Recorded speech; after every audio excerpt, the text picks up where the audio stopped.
with us because we have a big news flashing at the bottom of your screen right now that Reliance Industries has raised $4 billion in US dollar bonds in 3 tranches. Dollop notes, these were subscribed almost 3 times with order book aggregating to $11.5 billion. And important point to note is the fact that this is the largest ever foreign currency bond issuance from India. So that is the update coming in from Reliance Industries. The stock is lower right now, but that is the market mood today. The Nifty down 220 points, and we are seeing this as a reaction to the global backdrop. But let's focus on Reliance Industries again. Lata, what do you make of this news? Oh, this is a huge news from a RIL deleveraging point of view itself, because this will seriously slash the cost of money for them. Look at the coupon at which the first tranche has been raised. It's raised, the 2032 bond, so 10-year bond, is being raised at 2.87%. I mean, ultimately, when you pay app, you have to also pay it in dollars when the bond gets redeemed. So you add the possible dollar depreciation. But, you know, people like Reliance, such sophisticated treasuries, they would be hedged this very minute for the 10-year. So this is such a fine rate. You know, SBI raises savings rate at 2.75, 2.8%. That's a bank, savings bank. Here it's a corporate raising a loan at 2.87. That's a superb rate. And then it goes on. You know, that's the 10-year bond, and then you have a 30-year bond, which they are raising at as cheap as 3.67%, and something we haven't heard in, I mean, at all. A corporate raising a 40-year bond, again at 3.75%. I mean, what is 3.75? It's like our reverse repo rate. So it's an extremely fine rate, and actually the press release tells you that. They say it has been priced at 120 basis points over the comparable US treasuries. That really makes it one of those very rare issuers. In fact, the press release says that 40-year bond has not at all been issued outside Japan. Asia ex-Japan, this is the first time a 40-year bond has been issued. The rating is the same as India's sovereign rating, unfortunately. Otherwise, a corporate like that can get a better rating, but then you are kind of sealed by the country rating. But this is, clearly it means that the finance cost for Reliance really falls a goodish bit, and it opens also, you know, once a big corporate like that raises money, others can follow suit. It also in a way unlocks the global markets for Indian corporates, but this is big, very big in terms of a Reliance point of view, and ultimately from an Indian corporate source of money point of view, source of debt capital point of view. But we have an expert joining us. Lakshmi Iyer joins us. She's the fixed income expert from Kotak AMC. Lakshmi, what do you make of this, both the size of the issuance, the tenor of the issuance, and the rate of the issuance? Yeah, hi, Lata. Good afternoon. Definitely, as you were pointing out and you were observing, it's a mammoth issuance. The size talks a lot. Second, of course, the rating, of course, is BBB plus. So that answers why the rate is. But in any which manner, given the tenor, given the kind of appetite and the spread, it's an amazing raise from an issuer standpoint, no doubt about that. Well, actually, they go on to say that the notes were 3 times oversubscribed, which means they got 4 times the subscription. So it is actually 11.5 billion of money was actually available to them, although they have taken only 1/4 of that or 1/3 of that at 4 billion. What does that speak in terms of Reliance's own ability to, you know, borrow more, and the Indian corporate sector which can tap this avenue? Clearly, we have seen issuances. If you see, there were some subordinate debt issuances also which happened outside, and they were at real fine spreads compared to where Indian fundraising would have happened. That goes to show that there is very good appetite for good quality, high-grade corporates, and at a particular price, people are willing to lock into these yields. So that clearly paves way, and that's a messaging for other corporates also who are or may not be very keen on issuing that kind of quantum in India because of lack of appetite. There is clearly an avenue open for most of these corporates to issue outside. What would be the all-in cost, you think, if they are getting a interest rate of about 2.8 on the 10-year and going up to 3.6 on the 30 and 40-year? Then what may be the all-in cost, at least for the 10-year? if you look at forwards are anywhere in the band of 4.5% to 5%. Curve is inverted in some places, so you can just do the math. It's that works. It doesn't make sense if you convert it into a rupee cost. That would work out quite prohibitive. Okay. And what's the view on the dollar? You don't see the rupee depreciating so much, right? So perhaps, even the hedging cost will not be too severe for the company, right? I mean, it may make sense to even keep some of it open. Yeah, absolutely. I think corporates have been deploying multiple strategies. Lata, they've been doing part hedges. They've been keeping, some options open, taking a view on the currency, etc. So I think it's a mixed blend approach that is going to work going forward as well. All right. How much would have cost Reliance if they borrowed the same thing in India? It would be much more than this 4-5% that you're saying is the all-in cost. Definitely, because in India, you know where the rates are, how they are. Even state loans are trading higher than what corporate bonds are. So it would have been all India. All right. Okay, thank you very much. I think this may be the start of more such issuances by other cash-rich Indian corporates. Cash-rich Indian corporates who want to deleverage their balance sheet. But this is a very significant event. Not just from a Reliance point of view, which it is. I mean, it is about, 15% of the market cap, so of the Nifty market cap. So it is big even from an Indian market standpoint. But from the corporate sector standpoint, it clearly opens up more avenues for Indian corporates. It's a big event. It's we make a lot about an IPO listing. This is a very big event for corporate sector. Okay. Prakash Diwan joins in to fill us in with his take on the stock. Hi, Prakash. Well, tell us, this is going to be a lot of savings. Have you done any back-of-an-envelope calculations in terms of what could that saving be and how a big event it could be for the stock from here on? Hi, Nigel. So you're absolutely right. This is a very smart treasury operation that the company has undertaken. After having become net debt-free, now they are probably becoming net debt efficient. What it means is that the spread of utilizing the 400 crores of dollar notes subscription is likely to help refinance the earlier debt, which could probably be higher cost than this for sure. So the spread, we don't know the exact costing in terms of these tranches, but what it does is it kind of gives you visibility for the next 10, 30, 40 years for some of these tranches, which means the cost of funds remains benign. And visibly low for the longer period of time. And, I think interestingly, not just this being the tightest ever implied spread, credit spread on any of the issuance by a private company, but it's also indicative of the fact that Reliance has always timed this very well, anecdotally. I'm not saying this is going to be a repeat, but Nigel, every time Reliance has raised money, it's probably at the lowest band possible in that era or that zone or that period. So you need to look at this as probably an indication that interest rates have probably bottomed out and you could probably see some changes on the way up from here on. Okay. So, Prakash, not in the near term, but do you think in the long term it could be EPS accretive for the company since we're talking about savings here? Absolutely. And it also, what it does is it gives the company an ability to be able to raise money at such efficient rates, low rates, which also helps them plan for the kind of huge new capex that is coming their way.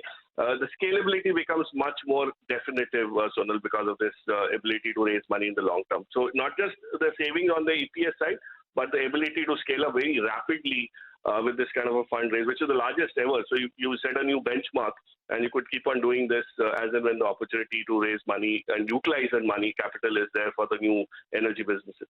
Okay. All right. Prakash, thanks a lot for joining and giving us that quick take on this $400 billion US dollar issue in 3 tranches. Well, let's get more on that. Bhaskar Panda of HDFC Bank joins in. Mr. Panda, thanks so much for joining in. Well, if you could give us a quick comparative, what has been the last big issue that was done and, how big an event is it? Good morning. I think this is a big event in terms of, a rare event, I would say, because 10, 20 and 40 years, you don't see it normally. But if you look at the calendar right now in January, a lot of Indian companies are in the market and they are raising money. So this is something which is comes in once in a while. I think, as Prakash was talking, I think this is something which we will talk about for some time now, in terms of yield, in terms of the the kind of yield they have got for the tenor that they have raised. That's a comparative number, sir. As you said, it's being raised at less than 3% odd. We just had Ms. Iyer who joined us, and she said that if it was swapped, the entire issue is swapped, even today, the effective cost comes to less than 5% odd. So if you could give us a comparative number. For 10-year, 40-year, you are asking? Yes, the same time duration. We're trying to get a sense in terms of how much cheaper, and when was the last big issue that was done, and what was the rate at that point of time, the yield at that point of time? I really don't remember, honestly. So, sorry, I couldn't answer this question. Oh. All right, Mr. Panda, thank you so much for joining us and giving us a sense of what it means for the Indian bond market and generally how big that event is as far as Reliance Industries fundraising via bonds are concerned. Welcome back, and we are talking about the large issuance of bond and the foreign currency bond that Reliance Industries has managed to raise about $4 billion, the largest that an Indian company has done so far in the history. Let's talk more about this with the issuer, the advisor to this particular issuance, Bank of America, and Asit Bhatia joins us exclusively to talk more about this particular large transaction. Asit, of course, it has many firsts and many impacts as well as precedents going forward. But I want to first talk about the pricing aspect of it as well. As per the understanding, it's lowest ever 30-year coupon and lowest ever re-offer spread on a 10-year bond from an Indian issuer. What does this mean in terms of the pricing and the sellability of an Indian paper in the overseas market? So thanks, Nisha. I think the way to look at this is a couple of things. All right, it's been done at a time when there is a tremendous amount of liquidity in the global markets. Investors are thirsty for good quality issuances out of not only India but our emerging markets in the rest of the world too. I think Reliance has actually taken a leapfrog in getting a $4 billion issuance done out of India. As we know, this is the largest issuance ever done out of India with order books, as you're pointing out, over 3 times the size of the issuance. So it really bodes well to start the year with such a bang, to get a quality issuance done out of India. And I do hope we see other issuers, tapping the US dollar bond markets to meet their funding needs. That's right, and it also comes at a time when Fed taper is the biggest thing on top of everybody's mind. It's going to change a lot of things as it going forward in terms of also the kind of funds that India can attract. It did attract a lot of equity money with interest rates rising, with the kind of coupon rates that this particular issuance has got. What does this mean for us? I think what it means is that let's accept that rates are trending upwards, all right? And even during the period of this execution itself, we saw a significant amount of volatility, in rates. Even the 10-year rates have moved, call it 15, 20 basis points upwards over the last 2 or 3, weeks. So what we've got to see is, even in a volatile environment, all right, investors are hungry for quality issuances. You will be able to get, issuances done. You will be able to get good credit spreads. Even now, when you're looking at overall rates, they continue to be, very, very attractive.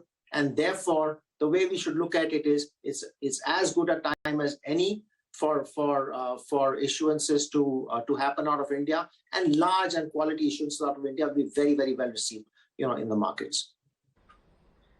Right.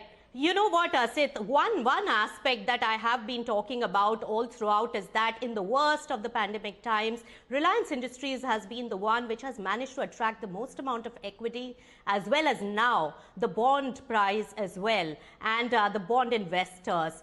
Does it also mean that it is restricted, the money overseas and the kind of pipeline and the strong demand you saw of 3 times subscription is also really attached to only quality names and not as widespread. How do you see the deal scenario and the capability of other companies? Does it at all reflect on other companies' capability to tap the same bond market?